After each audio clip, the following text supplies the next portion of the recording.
Laser news, सच की किरण।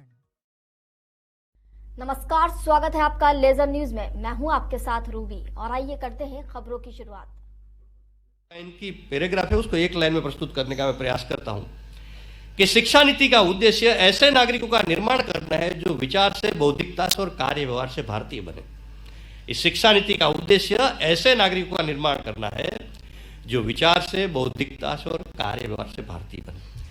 और जो अंतिम शब्द है कार्य व्यवहार, उस पर मैं चिन्हित करता हूं, अंडरलाइन करता हूं, क्योंकि कई बार विचारों की, बौद्धिकता की बहुत चर्चा हो जाती है, सेमिनार, सिंपोजियम हजारों देश में रोज आयोजित होते रहते हैं, लेकिन जब कार्य व्यवहार की बात आती है तब बातें बदल जाती है। तो ये जब तक कार्य व्यवहार में लाने का प्रयास नहीं होगा तब तक ये बात नहीं बनेगी। तो इस प्रकार की जो राष्ट्रीय शिक्षा नीति ने भी हमसे अपेक्षा की है और कुल मिलाकर दुनिया के विद्वान अपेक्षा कर रहे हैं। शिक्षा नीति में एक अपेक्षा की गई है कि इस शिक्षा नीति लागू होने से देश की शिक्षा बदलेगी और शिक्षा बदलेगी तो देश बदलेगा। हमारा ध्येय वाक्य है कि देश को बदलना है तो शिक्षा को बदलो। जैसा नागरिक, जैसा समाज, जैसा राष्ट्र चाहिए वैसी शिक्षा होनी चाहिए, वो तो है नहीं। हम चाहते हैं संस्कारित नागरिक, मूल्यवान समाज, समर्थ, शक्तिशाली, संपन्न विश्वगुरु भारत बने, लेकिन वैसी शिक्षा तो है नहीं। तो इस प्रकार की शिक्षा फिर से लाने का प्रयास इस शिक्षा नीति में कहा गया है और उसको लाना है तो जो कुछ एक गलत प्रकार की धारणाएं बनी उसको पहले उखाड़ पर फेंकना पड़ेगा कि इंग्लिश से सहारे हम तैरना चाहते हैं। मित्रों, किसी भाषा का विरोध नहीं है, लेकिन भारतीय ज्ञान परंपरा लाना है तो भारतीय भाषा में ही लाया जा सकता है। और आज दुनिया भर में 7.5 लाख बच्चे विदेश जाते हैं हर साल भारत से, और इतने सालों में, जो 4-5 सालों में अलग अलग विषय देशों से आए, कुल 49,000 छात्र भारत में आए हैं। इसको रिवर्स में लाना है तो इसका एक ही आधार बनेगा, भारतीय ज्ञान परंपरा, क्योंकि पूरी दुनिया भारतीय ज्ञान परंपरा से लालायित है। क्यों आज दुनिया में योग को सर पर बिठाया लोगों ने? क्योंकि आज जो मानसिक स्वास्थ्य का, मेंटल हेल्थ का प्रॉब्लम है दुनिया भर में, इसका इलाज किसी मेडिकल साइंस में नहीं है, वो योग में है। ऐसा व्यापक ज्ञान भारत में सब है और दुनिया के विद्वान तो जानते हैं, लेकिन हम इसको समझने का प्रयास किया है क्या? तो हम इसको समझे, जाने, फिर उसको हमारी शिक्षा व्यवस्था में लाने का प्रयास करें, तभी दुनिया को हम ये ज्ञान फिर से दे पाएंगे। पहले तो भूतकाल में हमने बहुत कुछ दुनिया को दिया है, लेकिन आज तो हम कटोरा लेकर घूम रहे हैं दुनिया से, और हमारे देश में वही ज्ञान लाकर जूठन परोस रहे हैं हमारे बच्चों को। इस परिस्थिति को बदलने का काम भारतीय ज्ञान परंपरा करेगा। इसलिए फिर से भारत को दुनिया में सिरमौर बनाना है तो उसका आधार भारतीय ज्ञान परंपरा बनेगा। इसीलिए शिक्षा नीति ने और मध्य प्रदेश सरकार ने भी इसको प्राथमिकता दी है। आइए हम सब विचार करें। मेथिल शरण गुप्त ने एक छोटी सी पंक्ति कही ना, हम क्या थे, क्या है, क्या होंगे, आओ विचारे, समस्या है सभी। बहुत बहुत धन्यवाद। बहुत बहुत धन्यवाद डॉक्टर अतुल कोठारी जी। आपने योग संस्कृत की महिमा से हम सभी को अवगत कराया। और अब मैं ससम्मान आग्रह करना चाहूँगी मध्य प्रदेश के यशस्वी उच्च शिक्षा मंत्री जी श्री इंदर सिंह परमार जी से कि वे हम सभी को संबोधित करने की कृपा करें। आइए आप आपकी तालियों के बीच स्वागत करें इंदर सिंह परमार जी का।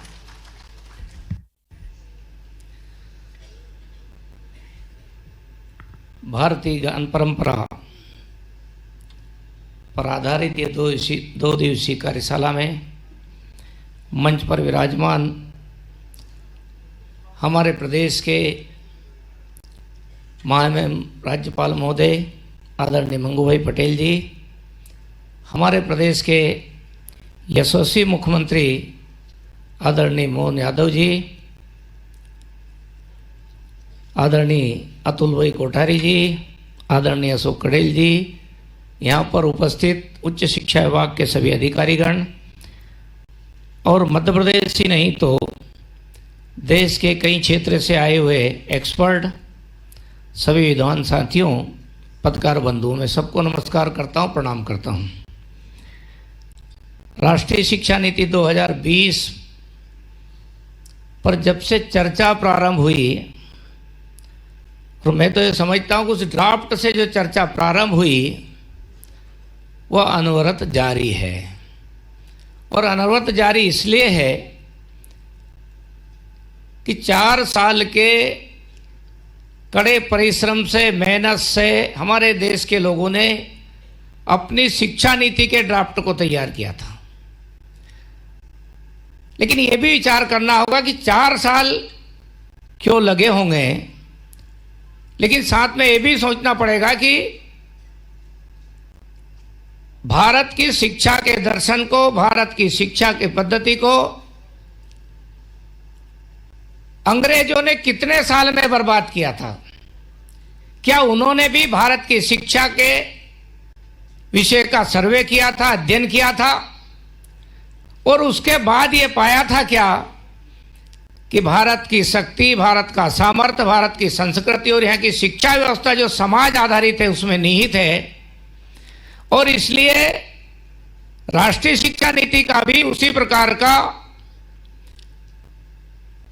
तोड़ने वालों को कम समय लगना चाहिए था। लेकिन मुझे जब उन्होंने जब सर्वे किया लंबे समय तक, लगभग 20-22 वर्ष तक अलग अलग उनके लोग आए, आखिरी में मेकाले आए, और उन्होंने तय किया कि इनकी भारत की शक्ति ये है, तो आज निश्चित रूप से हमको भी 4 वर्ष लगे थे, लेकिन 2020 के बाद में निरंतर पूरे देश भर में बदलाव हो रहा है, और मध्य प्रदेश उसमें अग्रणी राज्य बना है। उसके लिए मैं मध्य प्रदेश के मुख्यमंत्री श्रीमान मोहन यादव जी को धन्यवाद देता हूं कि आपके प्रयासों से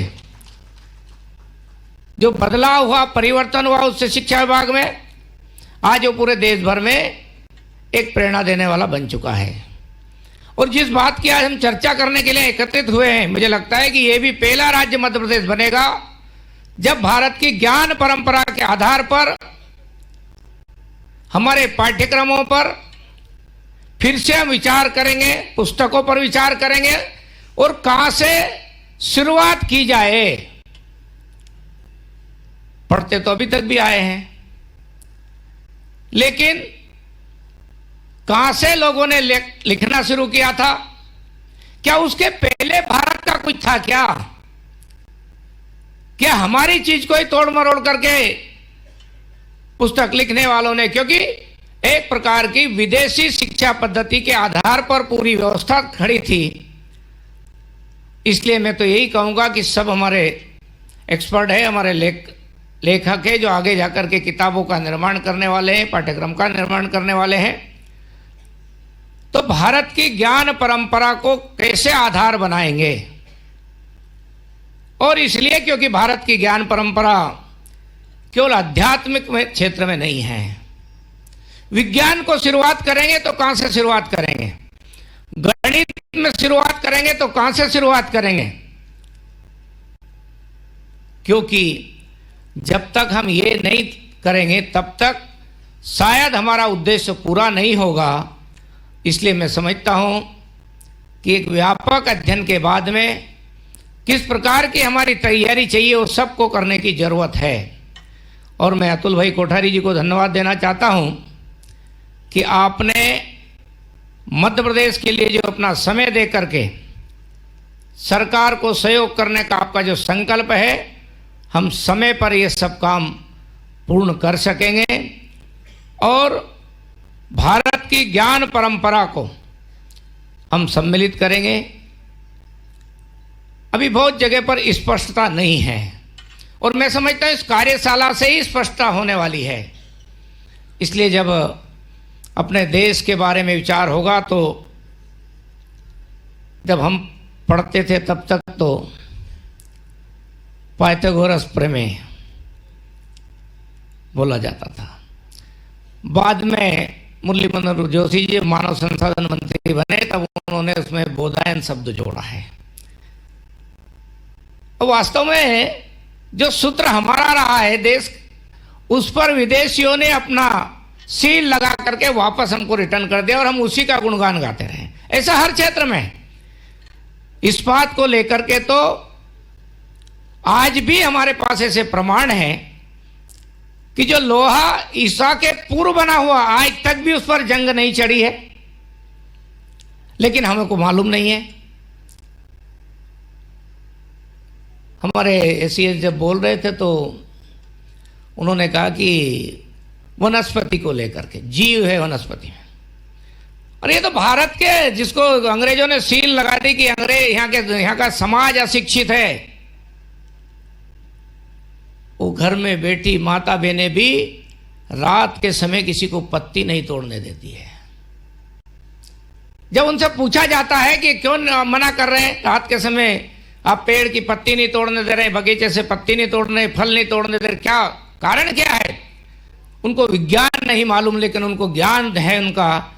और वो कहती है कि हमारा धर्म कहता है कि सोते को नहीं सताना, और रात के समय ये भी सोते हैं, और सोएगा वही जिसमें जीव है। ये बहुत बड़ा तत्व ज्ञान जिन अंग्रेजों ने हमारे पूर्वजों को ये लिख करके कि ये अशिक्षित है, गंवार है, सपेरे है, लुटेरे, जो जो गाली बकना था सब कहने का काम किया। लेकिन वास्तव में भारत की परंपरा में भी विज्ञान था। भारत का समाज विज्ञान के आधार पर अपनी परंपराओं को स्थापित किया है। इसलिए मैं कई बार अभी आज के संदर्भ में चर्चा होती है तो बोलता हूं कि क्या भारत 1947 में स्वतंत्रता के बाद में यदि हमारे पूर्वज सूर्य की पूजा क्यों करते थे, इस पर रिसर्च करके केवल ईश्वर प्राप्त करने के अलावा भी कुछ चीज हो सकती है क्या, उस पर यदि अध्ययन करते तो शायद आजादी के अमृत महोत्सव वाले वर्ष में हम ऊर्जा के क्षेत्र में आत्मनिर्भर ही नहीं होते, हम दुनिया के भी कई देशों की ऊर्जा की पूर्ति करने वाले देश बन जाते। क्योंकि हमारे पूर्वजों ने यदि सूर्य को पूजा है तो जरूर उसमें विज्ञान होगा।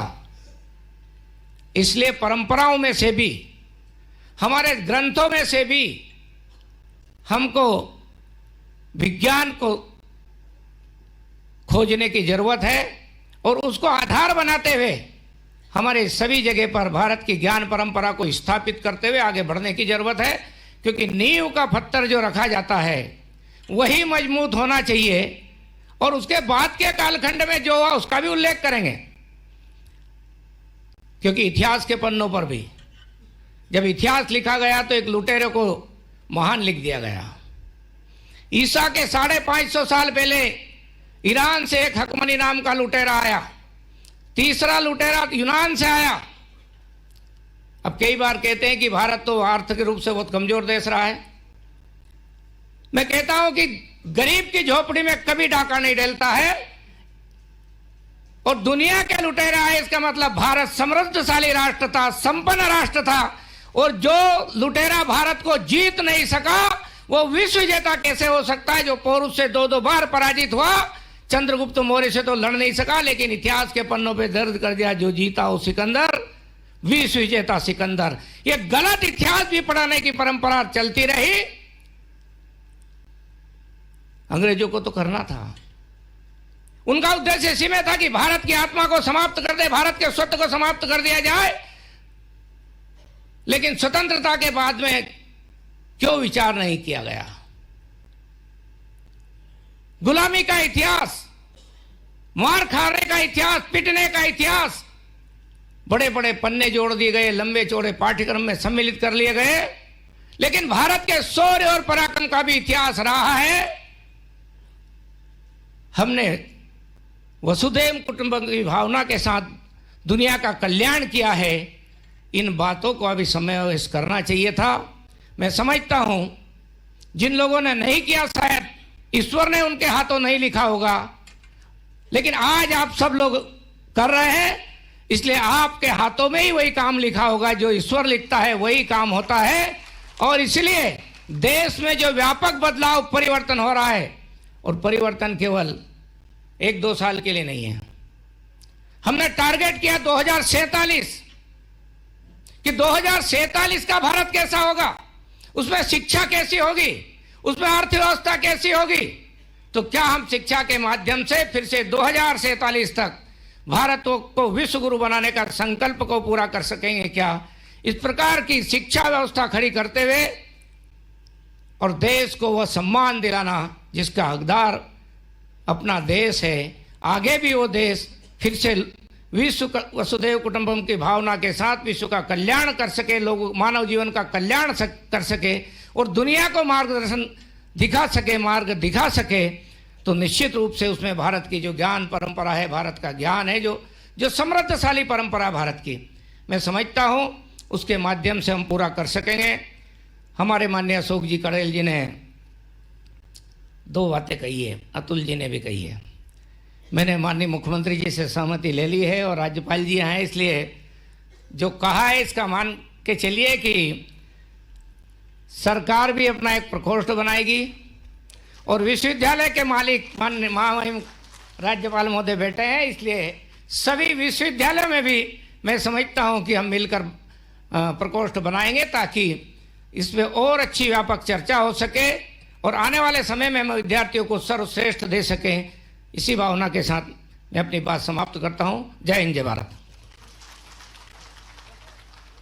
बहुत बहुत धन्यवाद माननीय उच्च शिक्षा मंत्री जी आपके अनमोल वचनों के लिए। और अब हम आग्रह करना चाहेंगे जो माननीय प्रधानमंत्री जी के वाक्य सबका साथ, सबका विश्वास, सबका विकास के मंत्र को साक्षात कर रहे हैं, बाबा महाकाल की नगरी के परम सेवक हैं, मोक्षदायिनी शिप्रा के किनारे होने वाले सिंहस्थ कुंभ की भूमि से हैं, विक्रमादित्य की राजधानी कालिदास की कर्मस्थली गुरु संदीपनी के आश्रम और भगवान श्री कृष्ण की शिक्षा स्थली की पावन धरा पर जन्मे हमारे यशस्वी मुख्यमंत्री जी डॉक्टर मोहन यादव जी से तालियों के साथ आग्रह करेंगे कि वे हम सभी को संबोधित करने की कृपा करें।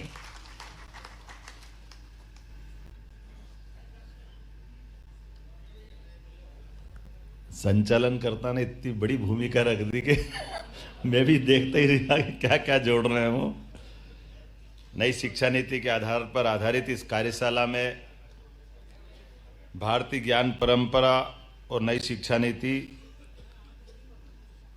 मंच पर विराजमान हम सबके श्रद्धा के केंद्र आदरणीय महामहिम श्रीमान मंगू भाई पटेल साहब, अभी अभी जिन्होंने बहुत अच्छे से हमारी पूरी बात रखी, माननीय उच्च शिक्षा मंत्री श्रीमान इंदर सिंह जी परमार साहब, इस विषय के विषय प्रवर्तक माननीय अतुल कोठारी जी, जिनने अपनी पूरी एक तरह से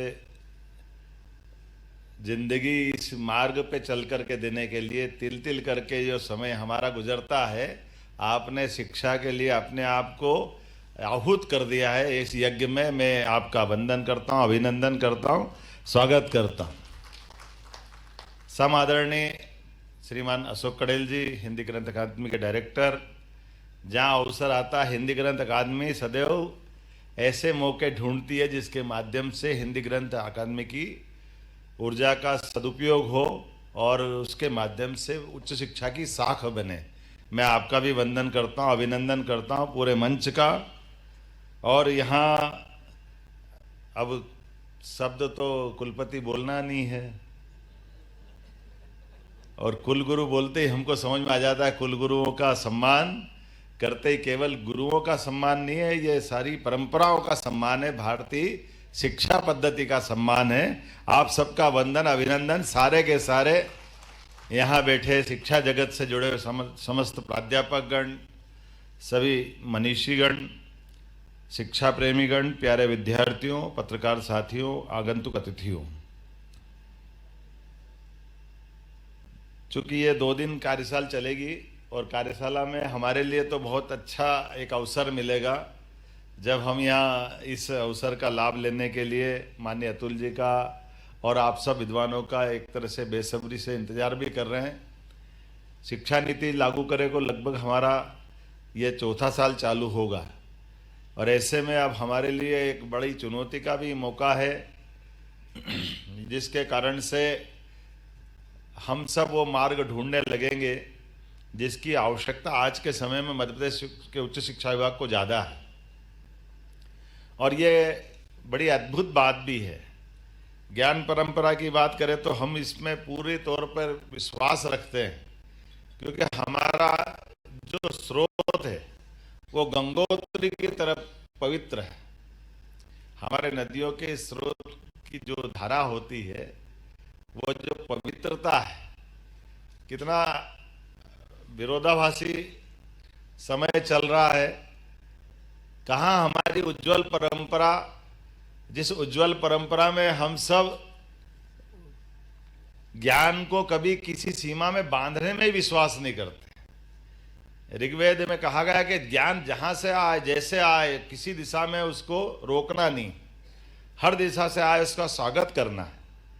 और कहा ये पाश्चात्य का अभी का एहसास पेटेंट कराओ और हमारे अपने ज्ञान के कोई को हिस्सेदार मत बनने दो जब तक कि हमारा अपना हित पूरा नहीं हो जाए। जैसे ही आप अपने हित लाभ की बात करोगे तो फिर ज्ञान की बात कहाँ रह जाएगी, ज्ञान तो कहाँ छूट जाएगा। और हमारे आज से नहीं, आदिकाल से राज्यों की सीमा के अंदर किन किन को सीमाओं के ऊपर रहने का अधिकार है। प्रकृति में से नदी, पहाड़, पर्वत, जंगल, इनकी तो सीमा मानी नहीं गई, लेकिन उससे आगे बढ़कर के ऋषि मुनियों में से, मुनि तो चूंकि उनकी जिंदगी अलग प्रकार की होती, लेकिन ऋषि परंपरा को भी किसी राज्य की सीमा में नहीं रोका गया। ऋषि समूचे जगत के लिए है, यह आदिकाल से हमारी परंपरा है। ऋषि अपने न्यूनतम संसाधन में अपने जीवन की जो जरूरत है उसके बाद भी सारा जीवन समाज में अच्छाइयों के लिए रिसर्च करने लिए निकाले, वो ऋषि परंपरा है। और इसीलिए हजारों हजार साल से, और इसलिए ऋषियों की जीवन से हमने अपनी गुरुकुल की परंपराओं को, और गुरुकुल की परंपराओं से जैसा कहा गया है, चाणक्य ने तो बहुत अच्छे से अपनी बात रखी है।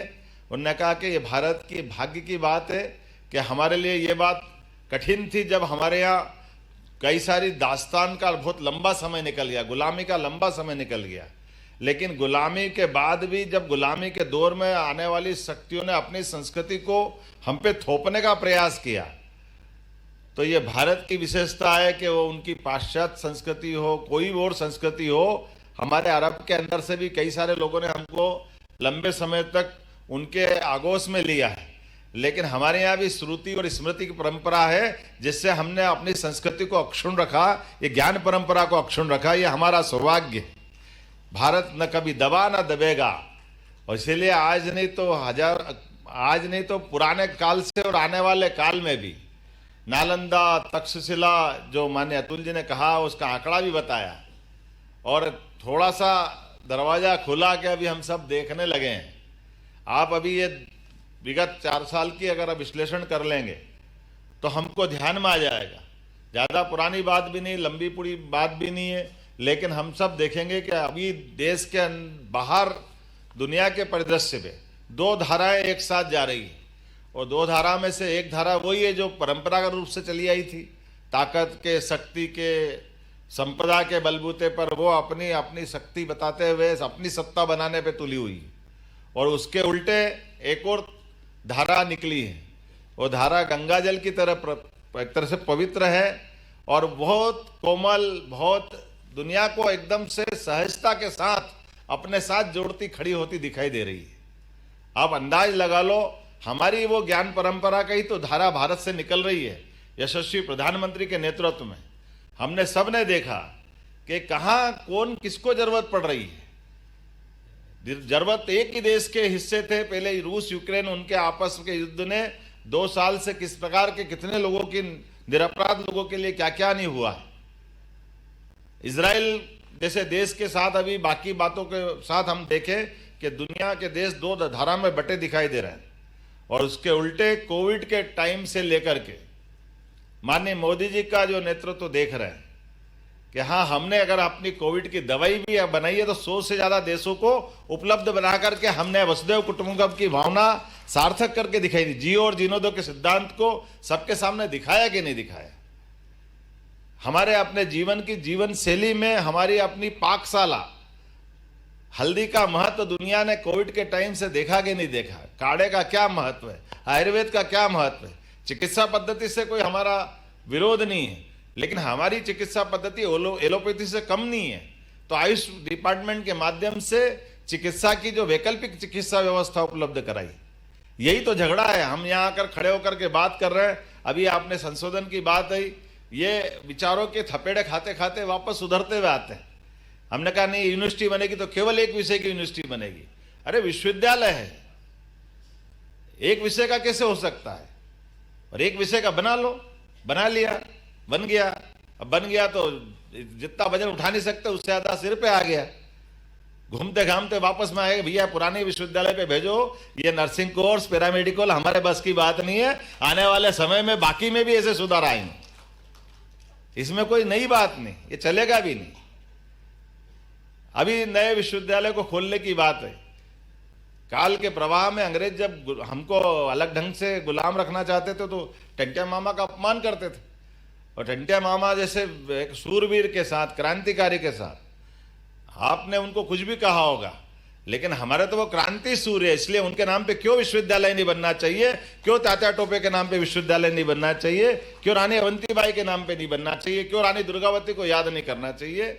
यही तो हमारी गौरवशाली ध्वजा को लेके चलने वाले आजीवन हमारे लिए पाथे रहेंगे।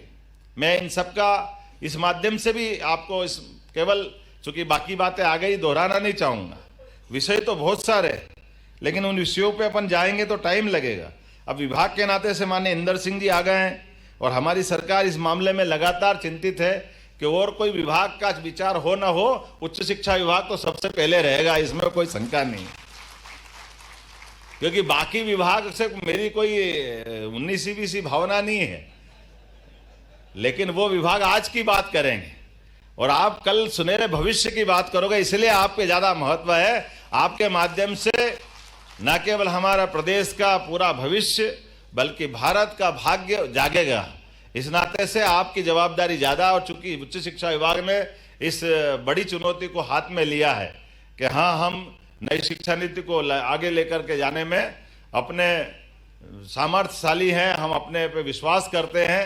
इस नाते से आज आपकी इस गौरवशाली हमारी अपनी पुरानी व्यवस्थाओं के आधार पर भारतीय ज्ञान परंपराओं को लेकर के आज के इस दौर में जो भी आपको लगेगा, मैं निश्चित रूप से उसमें मदद करने के लिए तैयार रहूंगा। सरकार अपनी तरफ से पूरा आश्वस्त करेगी। 2-3 चीजें छोटी छोटी मैं बोलूंगा क्योंकि इसका लाभ ले लेना चाहिए।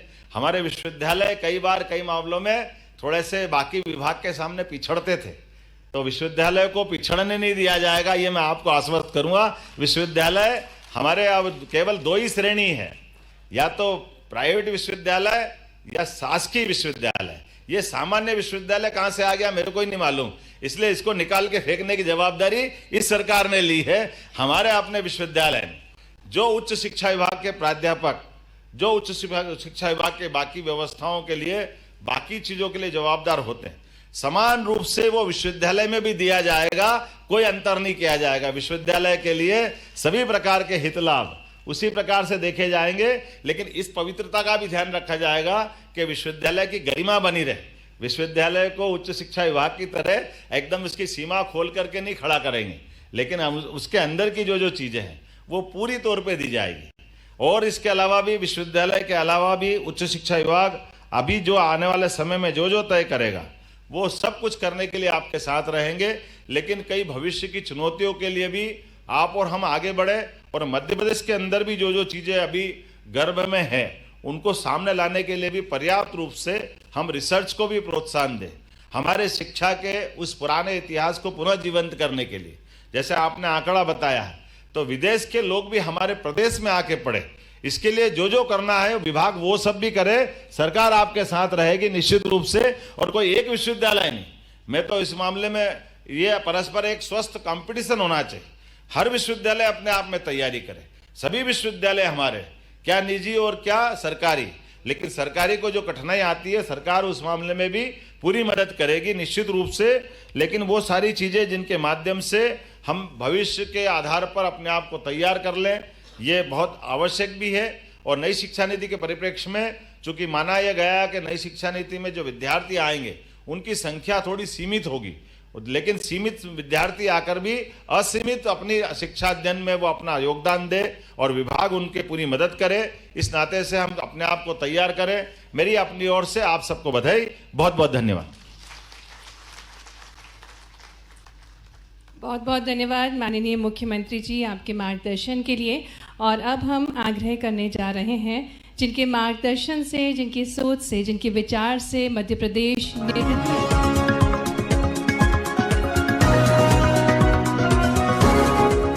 ये है लेजर न्यूज, सच की किरण।